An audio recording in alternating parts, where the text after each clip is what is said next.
Hi, this is Chuck Gallagher with my co-host, Meredith Oliver. Welcome back to Voices of Experience.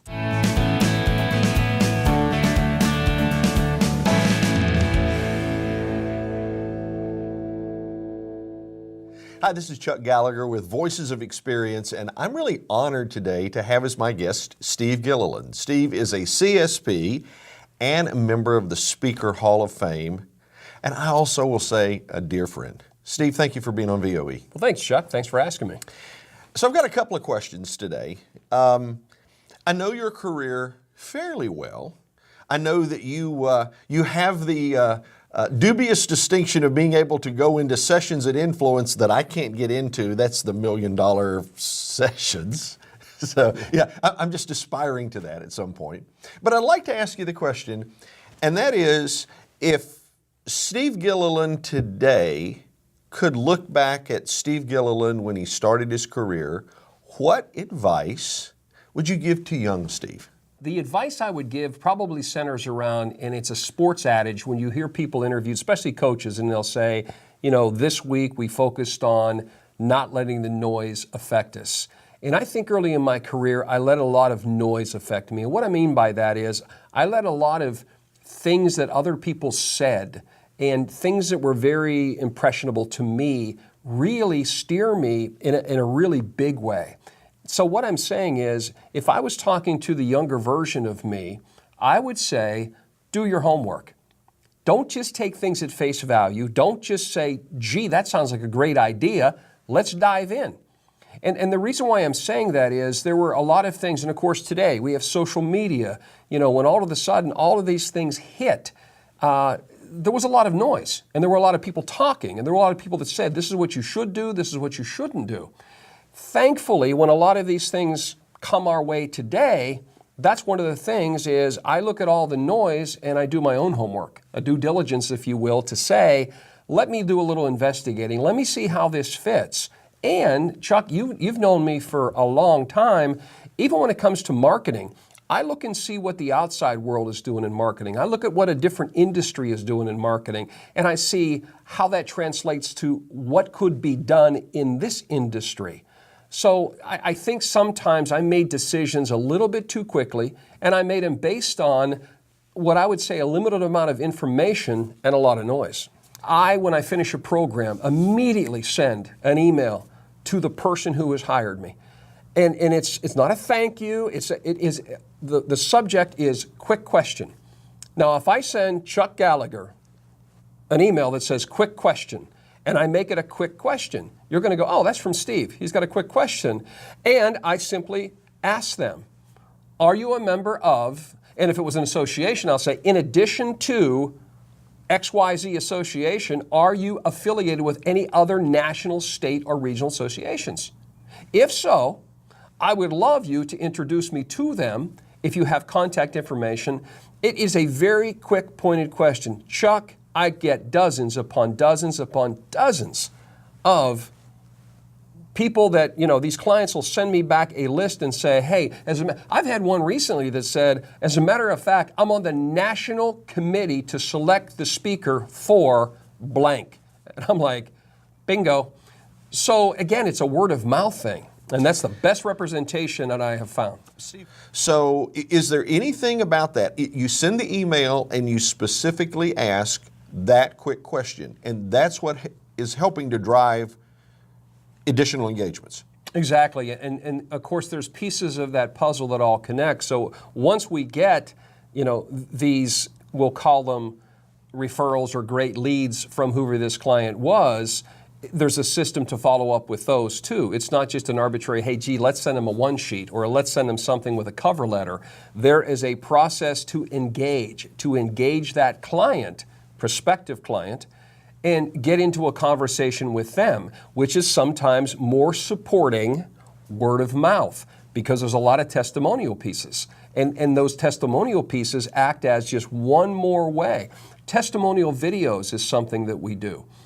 After an event, I will take my iPad and I'll say, can I get 60 seconds? I'll shoot a video and I'll have them standing there saying, I am so-and-so and I am with such and Steve Gilliland just spoke and wow, the standing ovation he got, I had one yesterday say, there are good speakers, and then there are great speakers, and then there is Steve Gilliland. He's got his own different level. Here's what I said. I said, do me a favor before you leave. Can you put that on video for me? Those are support pieces that go into that process once we get those referrals. Something else that we do is I actually still send a physical letter. I send a physical letter, and in that letter, I start out in that first sentence of the letter. Well, let's say you're the person, Chuck, you had hired me, the program's over, you got your quick questionnaire email, but then they're going to get a letter. Inside that letter, it's going to say, Dear Chuck, after Susie Smith heard me at the International Light Bulb Convention in July of 2017, she recommended me to you. I would never have been in Greenville, South Carolina to speak at your event without her recommendation. And then in its own paragraph, in its own sentence, I say, please pay it forward. And then I put 100% of my engagements come as a result of referrals. I also give a $500 Amazon gift card if the referral books me.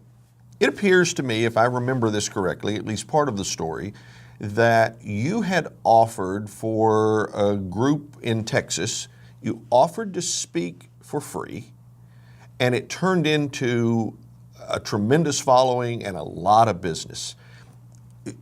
I'm curious, what's the backstory behind that and what really happened? Well, what happened was ironically, we just talked about showcases.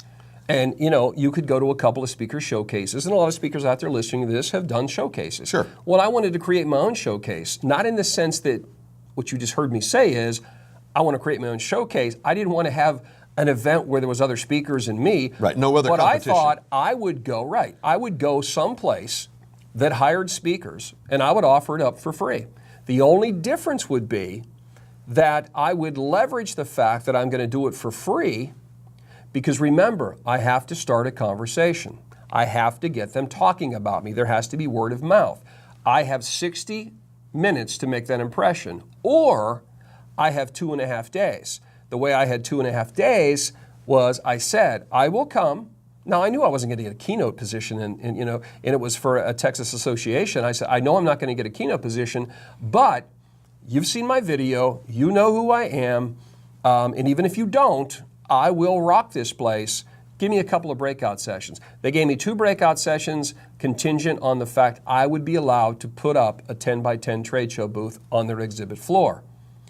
Now, all the marketing then, once those people got in that room, was positioned to get them down to my booth. Why?